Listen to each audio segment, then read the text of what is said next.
Yeah, so when I think of food gentrification, first thing I'm thinking of is Starbucks coming into the community or Chipotle coming into the community. Or Whole Foods. That's a perfect example. A lot of times when those natural businesses come into low-income communities, that's the first sign of gentrification. If a Starbucks is opening in the middle of the hood, 9 times out of 10, the hood is no longer going to be there. Those people are going to be pushed out. Welcome to Latinas from the Block to the Boardroom. This is Teresa Gonzalez, your host. Today, my guest is Destiny DeJesus. Destiny DeJesus is a community organizer who currently resides in Las Vegas. She is a plant-based activist who has dedicated her brand, Eat Yo Destiny, to educating people on how to be vegan on a budget. As a queer woman of color, Destiny focuses on educating folks on intersectional veganism and shares her experience as a Latina who grew up in the Bronx, New York. She is a full-time social media manager and creates content for vegan businesses and brands. Follow her on her IG, Eat Yo Destiny. Welcome, Destiny. Thanks for joining the show today. I'm so happy to have you.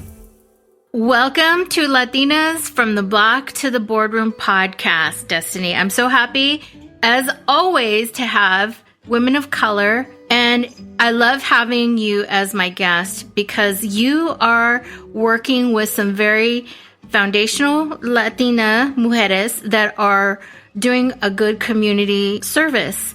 And it's specifically around food, veganism, food deserts, food justice, and decolonizing our minds for our sacred and ancestral diets that we used to have. And I just think that's really amazing. And one of the quotes that I really want to talk about here is that it's all about reflecting on the systems around us that impact the choices that we make. And when we don't have any good choices of food, except going to the gas station or the liquor store, how are we supposed to feed our families and be healthy when we don't know what we don't know? So you are a welcome guest here, and I am going to be talking more about this food justice in communities because it's so important. So welcome, and tell me a little bit about Veggie Mijas. Yes, thank you so much. I'm excited to be talking about this topic. I think a lot of times when I chat with people, they're super interested in veganism, but I love to talk about food. Aside from veganism, I think food and food justice is really important and, dear to my heart. So with that being said, getting into my history with Veggie Mijas, I went vegan 3 years ago. And my first year of veganism, I felt like I didn't belong. I didn't see anybody that looked like me, anybody that talked like me that was vegan. So I looked up hashtags on Instagram and I ended up finding the collective called Veggie Mijas. And turns out they were based out of New York City, where I'm born and raised. And now we're international. We have a chapter in India now. Oh, wow. So yeah. Awesome. Yes, it's still up and that's coming, great. but definitely reaching, other countries. So international collective made up of BIPOC who are just really passionate about food justice and food accessibility. We host workshops, educational content is posted on our Instagram page. We have, I think, 10 to 12 active chapters right now around the U.S. And we all host very different events in our cities based off of food justice, food accessibility themes. So Veggie Mijas was started in New York as a collective, and you found them and they found you. And what is your role there, Veggie Mijas? Because I know the director or the initial woman that started it, Amy Kichis, who started Veggie Mijas. And you guys all have a mission around food, right? And veganism. So I know you were talking a little bit about that, but as you said, there was nobody that looked like you or that wanted to talk about food justice.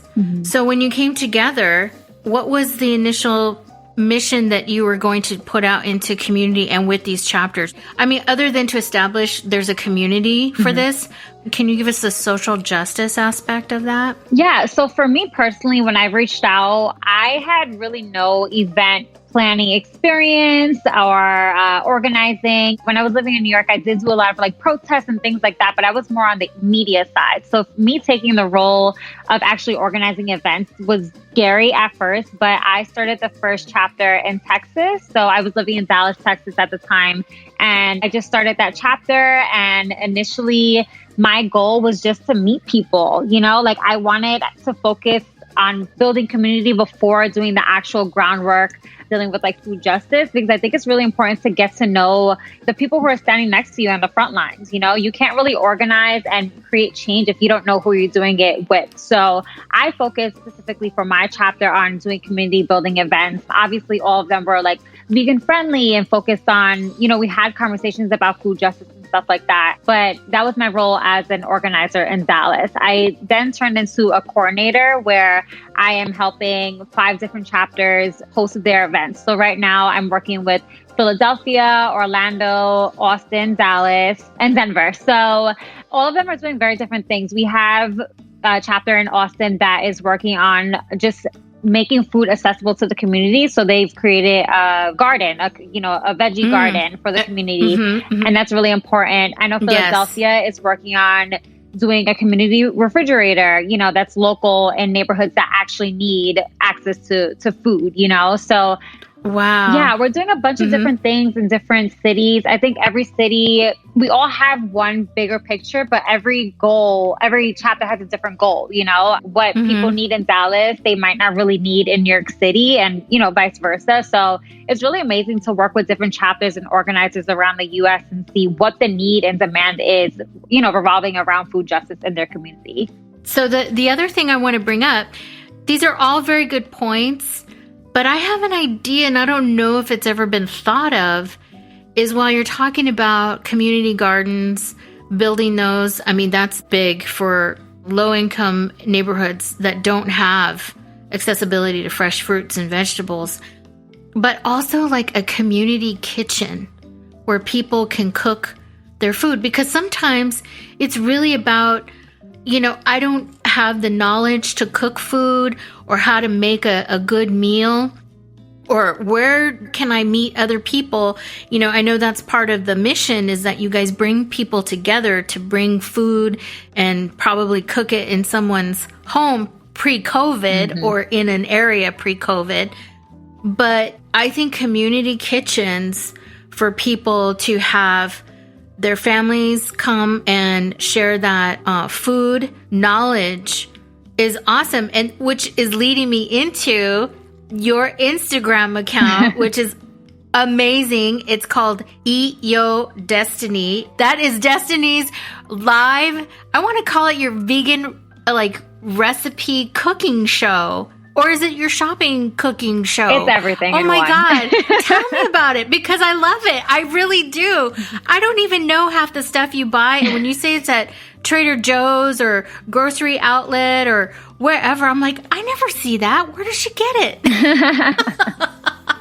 Yeah, so I initially started my Instagram page just to document my own journey and kind of hold myself accountable. I find when I post things publicly, I get shit done, So I initially started then. I started it way before I went vegan, but once I started documenting my vegan journey, it kind of turned into something else. It turned into me learning with the community. I had to teach myself how to food shop for vegan items. I had to teach myself how to cook because I had never really cooked before going vegan. I would cook to feed myself, but not really sit down and feed everybody, kind of cooking. So yeah, it just really blossomed into something that I love now. I love sending people resources and just educating people on easy recipes. Actually, 10 minutes before we jumped on here, I went live and did a sushi bowl, kind of like a deconstructed sushi bowl recipe. And it took me 10 minutes to make. So I just really am passionate about teaching people that being vegan it's really not that difficult when you have the resources. I want to mention that because not everybody has the resources to be vegan, and that's just a fact. Right. But, if you do have the resources, I like to show people that this is how you can make it happen, and it doesn't have to cost a lot of money, and it doesn't have to take hours for you to meal prep. It's actually possible. Yeah, no, I've seen you. You've bought like canned goods. You go to the Dollar Tree that sells some of the fruits and vegetables and canned, beans and some things just so you can put it together. So folks that are on a really tight income that want to get healthy or just really start to cut the meat out of your diet, that is a resource they can go to on your page to see how you make those, because I didn't know that there were things like that you could buy. Like you said, all the broccoli you could buy for like $2 or $1 at the Dollar Tree, or tomatoes. Yeah. And you said it doesn't have to be organic, as long as you're kind of, you can wash the food, but as long as you're just getting the vegetables into your body. Because one of the things that comes to mind about food justice and veganism, when you put those two together, you don't think of really people of color. You think of another community. But it affects all of us in environmental justice, because climate change, and I know there's some people out there that are like, yeah, okay, but it is a thing. It really is a thing. And when you talk about decolonializing your diet and really getting back to ancestral cooking, or just getting back to just good basic foods, and not incorporating so much meat into your diet, you really are impacting the earth in a good way, right? Because when we were many years before any of this happened here in the United States, we only took what we needed. Yep. That was our diet. We didn't take more than what we needed. And now, many centuries later, here we are trying to deconstruct our health to be healthier because of what's good, or what we think is good. Right. So I love what you're doing on IG. And I'm just going to throw out some recipes there that I was shocked that I didn't know you could do, because my husband's Cuban and you did a vegan picadillo. Yes. And I said, what? Anything that I ate prior to going vegan, I can still eat, like I just have to figure out a way to substitute some of the ingredients. So for that one, I just used like a plant-based meat, and I found one that works for me, and it came out amazing, I know, I saw it. I saw it and I said, oh my God. And some people think, I don't like some of the stuff. Just start simple. You don't have to go full on. Like, I still have an issue with vegan cheese. Yeah. I'm going to be real. Same. And I've been doing this for 3 years now. I have a different cheese for every dish. Vegan cheese was one of those journeys that it's a hit or a miss. And I've had some very nasty vegan cheese, but I found the ones that work for me now, like I know which ones I buy now. Right. So, Destiny, one of the reasons why I wanted you on the show, and the reason why we're talking about this, it's not to be silly or to say, oh yeah, we all need to go vegan. And it's because part of the reason why I have these podcasts for people that are listening out in the community is because I want to put ideas into the minds that here we are, we're in an opportunity that we can change things within the community if we get together and build something that is going to be healthy and sustainable. There's a lot of nonprofits out there that support food justice, like Veggie Mijas does in your own way. But we need programs. We need grocery stores. We need, like I said, a community kitchen would just be amazing. That would. In my mind, but I don't know how that would work. But these are ideas, even making your own food product for community.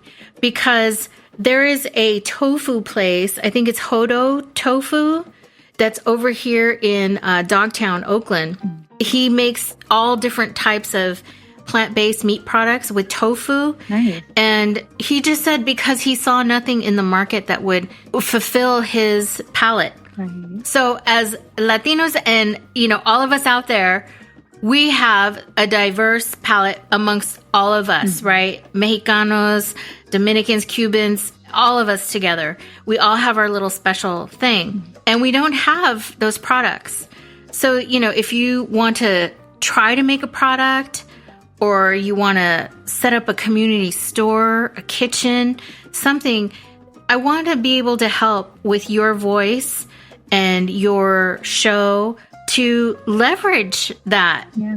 I was just going to say, I think, it's really important that community stands up, and because if we don't create the space and if we don't create the products, it's just never going to happen. Right. So I agree with you. I think that if somebody has an idea, speak out, tell somebody, ask for help, ask for funding. There are so many vegan grants that I've just been learning about this year that will help people with small projects. I applied for one and I got accepted. And though it was super small, it helped me be able to, host my monthly cooking demos. And, so if you have an idea, I definitely want to stress that there are so many resources out there, and we need to take advantage, because if we don't do it, it just won't happen. Right, exactly. And let me just put a seed in people's brains that still bugs me to this day is Chipotle.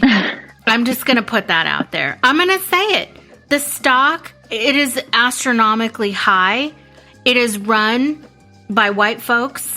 And I know all of y'all out there are like, oh my God, I love Chipotle. Their bowls. Yeah, okay, it's good. But it's Latino food, and nobody Latino is at the top running that organization. They can do the best. And I know they're doing, all that they are, giving people jobs and communities. And they are a franchise, and it is organic and all these things. But this could have been something in community. And I want to bring up another part of our communities not having food and social justice. When you have a lot of fast food in your community and you don't have the Chipotles, right, or the organic. When I was talking about the community healthy kitchens, that could be an idea. I want to talk about that, the food deserts and the commercialization in the low-income communities. Yeah, I think it's really important to talk about food deserts and food apartheid. And I think it's something that people, what it is when you're in the community and you don't have a supermarket within the 3 miles, but people don't really sit down and think about why is there no fresh food where I live, And it takes something to kind of click off in your brain, or light bulbs to go off, to realize hey, this is strategic. There's a reason why there's no Whole Foods in my neighborhood. And it's something that a lot of people just don't even realize, When it comes to food apartheid, I think it's really important to talk about community, race, classism. These are all things that are really important when thinking about where food is in the community and where it's not. Right. It becomes systemic. Mm-hmm. It becomes systemic within the community, which leads to bad health. And it just fuels so many things. So how do you use your brand today as a leader in your industry? How do you stay competitive in the business market, especially online? It's more than just a social media post, and it's more than just a logo. In today's market, you need to be sustainable, relevant, and recognizable across all marketing channels. Go to latinasb2b.com and sign up for a newsletter to get tips on how to stay relevant and to build your brand in today's market, or learn more about how this podcast can be a new communications channel for your business. Again, that's latinasb2b.marketing to learn more. Gracias. So, one of the things that I like about Veggie Mijas is that you guys have been getting some media. You've been in the New York Times. You were back in 2019. And then you were also written up in Vogue magazine. Veganism is not just about the diet. And I think we've touched upon those points. But for those of you out there who are listening and you don't know that food apartheid and the communities are really suffering with food deserts, what does that mean? It means there's no access to fresh fruits and vegetables. There's no access to people getting their health that they need, because it does contribute to health, right? So it's almost like an environmental racism, right? Yeah. With the franchising of fast food in the community. So that's just kind of a roundabout way of how do we fight this? Yeah. There's a lot we can do. So why don't you tell us like some of the things that Veggie Mijas is doing to get folks active in those arenas with communities? How are you doing that? Yeah, so I know one of the things that Veggie Mijas is really good at is doing collaborations. So if there are other collectives or nonprofits or organizations, colleges that are doing something in the community or need assistance, we're definitely always down to collaborate with them. I can talk personally for like the chapters that I ran. So in Dallas, I made it a goal for me to work with at least 6 different collectives during the year so that I can build those relationships and work on the projects they're working on. So we organized with another collective that focused on food. We'll focus on sustainability, environmental justice, and things like that. And I think Veggie Mijas does a really good job at building those relationships because we all know like it takes community to build community and build a sustainable community. So that's something that I really love about Veggie Mijas. We don't just put on events. Like we make sure that the people who are in the community already doing the work are highlighted, and we don't have a problem taking a step back and putting the spotlight on the people who are actually doing the work in those specific communities. So that's something I really enjoy about that. I also wanted to mention, kind of going back to the other topic about communities and like food apartheid, I think talking about food sovereignty is important as well because it's, you know, food sovereignty is when not only do you have access to food, but you have a choice, you know? So when we're talking about fast food restaurants, community, believe it or not, is able to vote, you know, and make sure that McDonald's and liquor stores and all these fast food places are not in their community, you know? Like we have the ability to do that. And that's something that a lot of us are uneducated on. And I'm not even going to lie, personally, like when I was living in the Bronx, I had no idea, like, who do I talk to? How do I do that? You know, like what can I do as an individual? And I felt like I could do nothing. But now I know that there are nonprofits out there helping people, you know, have a voice and stuff like that, because a lot of times people have an idea of opening like a mom and pop shop, but not necessarily in a neighborhood that needs it or wants it. You know, it's nice to have a cupcake shop in the middle of Harlem, but like, does Harlem actually want a cupcake shop, or do they want, you know, a fruit and veggie stand? You know, we need to have a choice, and we need to be more vocal about the things that are coming in and out of our communities. I'm 100% with that, because, you know, like I see juice shops that are opening up, which are simple, right? Very simple. And they charge, you know, $10 over here. And in the other area, you know, they're making it accessible. And that's the thing. It's like, how do you partner? And this is a question for somebody out there to maybe, you know, do a partnership with you or align with a nonprofit, is how do you align to those types of shops, like juice shops, all those organic things that could take an EBT card, that could take that type of payment. So if people want to go and spend their money there to get something healthy because it's not in their neighborhood, why can't they use their EBT card? Right. Maybe they can right now, today, I don't know. But that would be something. I'm waiting for that partnership because, like you said, everybody should have the ability to have access to good food. And if they have the EBT cards and they're not being allowed to go into their shop to buy something like that because they want to feel healthy, why not? Why isn't that partnership there? Right. That's another topic that I really want to do more research on, because I love food shopping. I love spending hours in a supermarket, just like looking at the I can go like take myself on a date and I'll go to like a supermarket that I've never been to. Like I love food shopping. Awesome. Wow. Is that how you met your partner? You're like, hey, if we're gonna be together, you gotta be down with this. And that's like 2 hours of grocery shopping. So I can compare prices.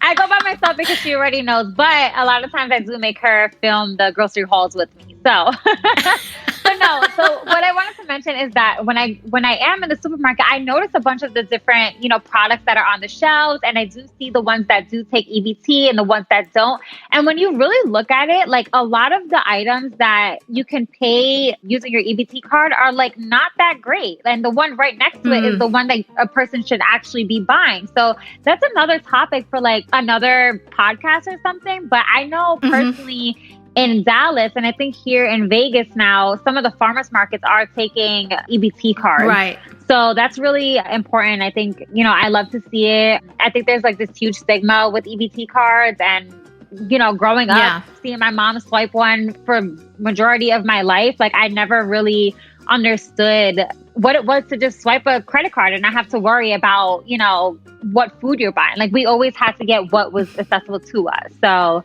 that's a topic I'm passionate about too. Yeah. I mean, like who makes that decision, right? It's like, why can't they? And I know part of it is because they get a certain limit every month to spend, and they do classify the products that they're able to buy with that. So that might, and it's all government related. Mm-hmm. So this is, again, we're talking about your vote. When you are thinking about the people that are in your local areas that are standing up for these issues, or you have a question, maybe you want to run yourself and say, this is wrong. This is not right. We should have accessibility, because it does go all the way to the top. Mm-hmm. It does, with all the ag people, everything. It is a huge, huge thing. Yeah. So, and everybody's like, well, yeah, because it's rigged against us. Yes, you can say that, but you have a choice to change it. You have a choice to do what we did this past election, which is everybody came out and there was change. It starts with education, That's why we need the community kitchens, and that's why we need the workshops in the community so that people can learn these things. So absolutely. That's why I'm saying, like, there are things that can be fixed so that we can be healthier in these communities and have more stores that have fresh fruits and vegetables, because we need those. But and then people are like, well, I don't have the time. There's always an excuse. I don't have time. I'm doing like a million things already that will not allow me to go to the store and purchase. I don't have time. So it's like, okay, here's another idea, somebody. I'm just giving ideas, and maybe people have thought of this. Just put the pen to paper and make it happen.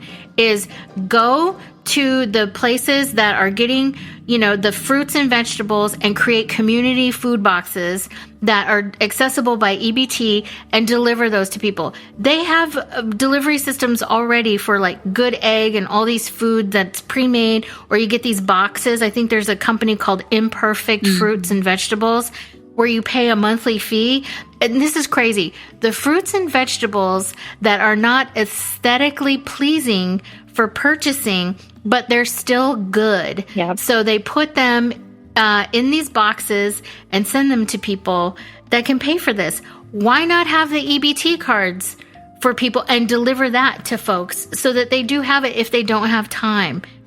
I think to really solidify everything, we're really going back to, this holistic meal. Yeah, definitely. No, I say this every single time somebody asks me, like, why am I still vegan? That's one of my reasons, like I'm trying to decolonize my diet. I always say that our ancestors did not eat the way we're eating now. I don't know what the stat is, but basically, like, I don't know, I'm going to say like 80% of the stuff in the supermarkets now, like, didn't even exist like 50, 60 years ago. So that just shows you how much we have just mass produce these food-like products, and we've just, decided that this is healthy and this is good for us, and it's just not, it's not. Like, the more we can eat whole foods, whole plant-based foods, the healthier we will be, the longer we will live, the prettier we'll...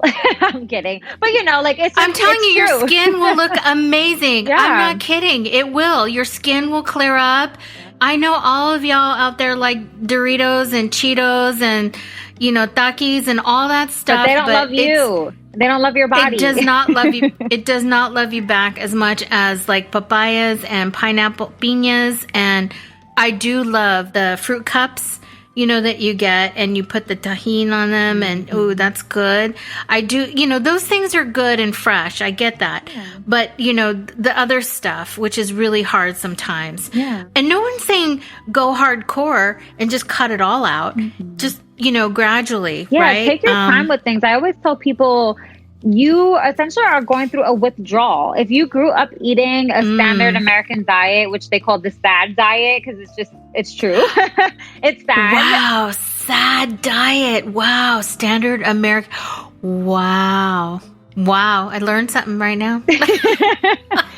if you're born eating that way, however old you are, if you're 50 years old, 20 years old, 18 years old, like that's all those years that you kind of have to unlearn and go through withdrawal. That's why people have a really hard time getting rid of cheese, because you're addicted to it. Your body is so used to it, and that goes for everything, like the chips that we're eating, the junk food and things like that. So take it slow. You don't want to put your body in the sugar. Yeah. I have a hard time getting rid of, meat a little bit. I mean, I don't eat it every day, but, I'm trying to reduce a lot of meat consumption. Yeah. And when I do really well with just vegetables, it does show. My skin looks good. My eczema goes away, but I drink a lot of water when I do that too. And it's like my eczema goes away, because I used to have eczema really bad on my arms and above my eyes, which was really sucky because people are always looking at your face, but it's not there when I do that. So there's a lot of impact there, with the stress. Definitely. So, and I know stress eating is hard to let go of, especially from last year, but there's a lot of simple things you can do, right? To go into this new year feeling healthy. And whatever your perception is about vegan, we're telling you it's really decolonizing your diet to get back to a holistic way of eating. And Veggie Mijas is a great resource, which is why you're on this podcast. So with that, I want to just talk about this last topic, and then I want to talk about your website and the resources that are available, because I think it's awesome. I don't know if we talked about this very much, but food gentrification. Yeah. So when I think of food gentrification, first thing I'm thinking of is Starbucks coming into the community, or Chipotle coming into the community.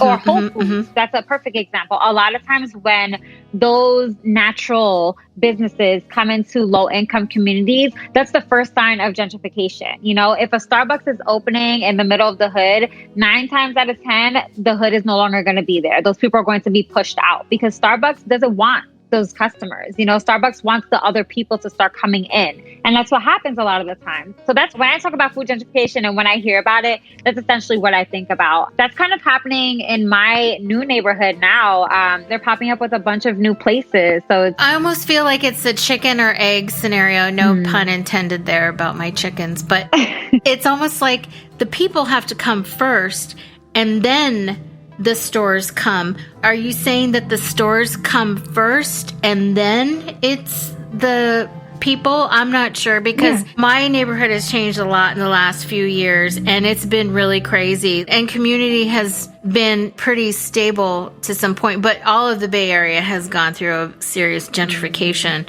But we don't have a Starbucks in our neighborhood, and we don't have any of those things still. Right. I think it could happen both ways, right? People can hear about Oakland and be like, "Ooh, I want to live in Oakland," and because they hear about it, and they, or the same thing with the Bronx. Like, I have so many friends who are now moving to the Bronx, and I'm like, the first thing I wanted to do was get out, So it's like the appeal of living in this well-known city is very appealing for a lot of people. So I think that's what happens when the people come first, and then the community starts to be gentrified. But I also think it can happen the other way, when new establishments are being built in these communities that are already, say in Oakland, if like a Starbucks came, that's more reason why the wealthy, the white people are coming into those communities, right? Because you want to live next to a Starbucks. You want to be able to go through to a drive-through on a Tuesday afternoon, so it kind of works both ways. Yeah, I'm just always fascinated by that, but there's much more to it. But the food gentrification is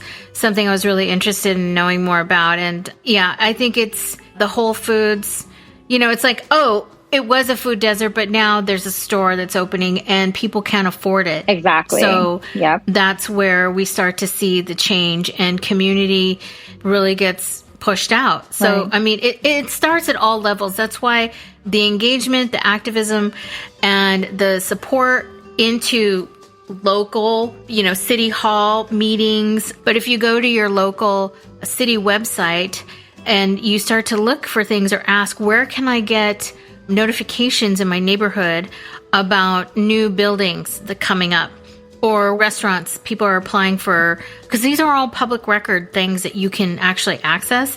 And a lot of nonprofits are already on top of that, but I think that's one way people can get involved. So and just come together. I'm telling you, I think the community kitchen is the way to go. You know what, Destiny? I just want to make sure that we can continue to follow you. Can you give us your Instagram again, real quick? Yes, my Instagram is at EatYoDestiny, EatYoDestiny.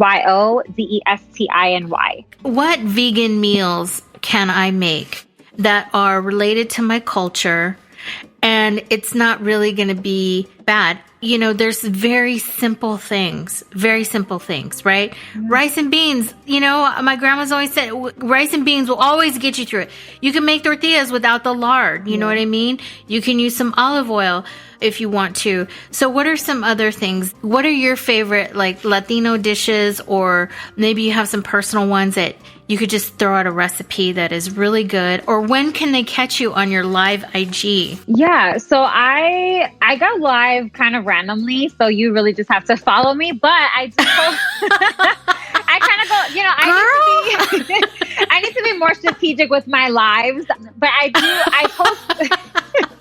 I post stories every single day. Like, I post what I eat every single day on my Instagram, even when I'm on vacation. So there's that. But I do host monthly cooking demos. So if you want to join that, they're free. So you can join. And I've kind of revamped them, because before I was just cooking and meeting people. But I think it's really important to add that educational aspect. So having a panel discussion, but also teaching people how to make vegan pesto pasta. So that is a super easy recipe. It's the same, like every single recipe that I find, it's just something that I, you know, can Pinterest, and I'll just type in pesto, how to make pesto. And then it says, you know, add cow's milk. I'm like, okay, I'm going to add almond milk. Add cheese. Okay, if I have a vegan cheese, I'll just swap it. If not, I'll use nutritional yeast. Like, it's really all about learning how to substitute things, you know? Mm-hmm. I always tell people, don't overthink it, because if you're reading these very lengthy vegan recipes, it's just, you're never going to want to do it, because vegan recipes, when I'm looking up like vegan blogs, I'm like, who has black salt and purple this? And I'm like, I've never even heard of half of these items, you know? So stick to the basics. That's where we get into the bougie vegan, right? That's where we get into this, you know, I don't know, another level veganism. And I'm not there. Mm-hmm. So we don't need to be there. Right. If you want some basic meals, I think my favorite, to kind of go back to that, rice and beans, like you said. If I want to make it a little bit more hearty, maybe I'll add some tofu or mushrooms. I love mushrooms now. I used to hate them before I went vegan, but now I learned how to cook them. So I'll have, you know, rice and beans, maybe side salad, some mushrooms. If I want to put it in a tortilla, like that, there's a taco right there. If I want to make a burrito, it's super easy, you know? Oh my God. Wait, I'm sorry. When you said tacos, I know everybody out there loves tacos, right? It's like tacos. But you made this taco with a cabbage leaf and walnuts? Yes. Is that what I saw? Yes. And it looked delicious. Tell me about that one, because that looked amazing. That was actually, so sometimes I like to do raw vegan things, and that one I actually learned from one of the people that I follow on Instagram, and I told her, hey, we have to go live, you need to teach me this recipe. And so I got it from her, but she actually got it from another vegan. So these are just recipes that are like recycled. But essentially what we did was just cut a purple cabbage, into like a little cup, and then we chopped up walnuts really tiny. We mixed them with soy sauce, cayenne pepper, salt, pepper, nutritional yeast, things like that, just to give it some flavor. And when you kind of let it sit, it turns into almost like ground beef. So we just, you know, added that, put some lettuce, you can put avocado, tomato, you can put guacamole on it if you want. So yeah, that was a super easy meal. And I never ate walnuts before, but now I eat walnut meat like all the time. So that's a really good recipe. Good for the summer too, because you don't have to cook anything. Well, you have to saute them a little bit. No, you actually don't cook them at all. You just chop them up really small, and the marinade is what's gonna kind of soften them up. So you don't have to saute it. You can, if you're making like a meat sauce for like spaghetti and meat sauce or something like that, you can saute them, but they're really good raw. Wow. I'm hungry now. I know, me too. Anyway, I was totally amazed. I'm like, that looks so good. And it looks very gourmet. You know, you put some salsa on there with a couple of avocados, and it looked Great. And we just have to follow you to when you just pop on there and say, hey, I'm doing my show right now. You know, it's like, I think you should have a YouTube channel. I have one. You do? Yeah, I do. Okay. It's not the best, but I feel like a lot of the stuff that I have on my YouTube page is very educational. It's just not the best quality, like recording and editing wise. That's okay. You're just a free spirit when you talk on your cooking show. I am. I love it. You're like, I need this pineapple every day in my life, you know, and you talk about your shopping hauls. And I love that part the best because, you know, for someone who has $30, you really tell them how to really stretch the dollar on $30 when making meals. I mean, that's pretty awesome. And so on the Veggie Mijas website, there's a resource page that you can go to, which is amazing. I just have to say, the books that are on there are just spectacular. If you want to get into learning more about people of color being proactive in reclaiming the ancestral foods, how to eat better, farming in your community, Afro-veganism, decolonizing your diet, just go to veggiemijas.com under the resources page, and you'll see a lot of books there and information that will help you. Also, their chapters are located there. Also, they have some events and workshops that are coming up. So if you want to go there and see what's happening, maybe in a city that you're located in, like New York, Philadelphia, Los Angeles, here in Oakland, there's a lot of things that are going on. You just recently updated a lot of your logos. So there's some things happening out there that I think people need to get on board and follow you ladies and stay informed and how they can get active. But I'm telling you, the Eat Your Destiny live IG shows are it. I mean, I'm not kidding. I'm like, I want to see them, but I'm not on IG all the time. But when you pop on there, I'm like, I need to watch this because I'm learning something about like soy riso and like food and the walnut tacos and oh my God. I didn't know about lentil spaghetti. I mean, what is that? I mean, that was crazy. Anywho, well, thanks, Destiny. I really appreciate your time today on Latinas from the Block to the Boardroom. We definitely should follow up with you again on a second podcast to see where you guys are in your journey with community. And hopefully that there'll be some partnerships with the people that are working more into the community with these food sources and doing more activism with you, because I think what you ladies are doing is amazing, and this is the platform to elevate that social justice food message. Yeah, so with regards to Veggie Mijas, if there is no chapter where you're at, if you're in a city in the U.S. and you would like to start a chapter, definitely reach out to our recruitment team. We do have a section on our website where you can email us. We're always looking to expand. We have a bunch of chapters in different states, but there are a lot of states that are in the Midwest specifically that are not occupied in, there's no Veggie Mijas chapter. So definitely get involved with that. Follow us for sure on Instagram. That's where we post all of our most recent events and then the follow-up and stuff. And then as for me, if you are interested in, cooking, definitely follow me on Instagram and join one of my monthly cooking demos. Oh, I'm going to subscribe now because I need to learn more about that, because I'm nervous about cooking vegan stuff and you just make it look so easy. All right. Well, thanks. And we'll talk again soon. Awesome. Thank you so much. This was fun. Bye.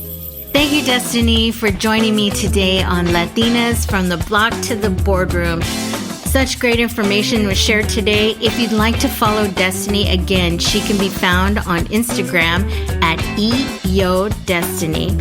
Follow her IG lives and her recipes. They're amazing. I love them.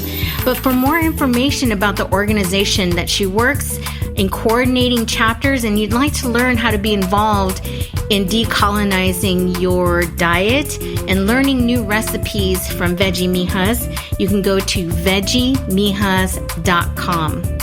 This podcast today was recorded on the Squadcast platform, and mastering, mixing, and engineering was done by Robert Lopez of Mix by Crates. Also, we're going to be hosting some webinars and events here with latinasb2b.com. So sign up and subscribe to our newsletter at latinasb2b.marketing to learn more. Gracias.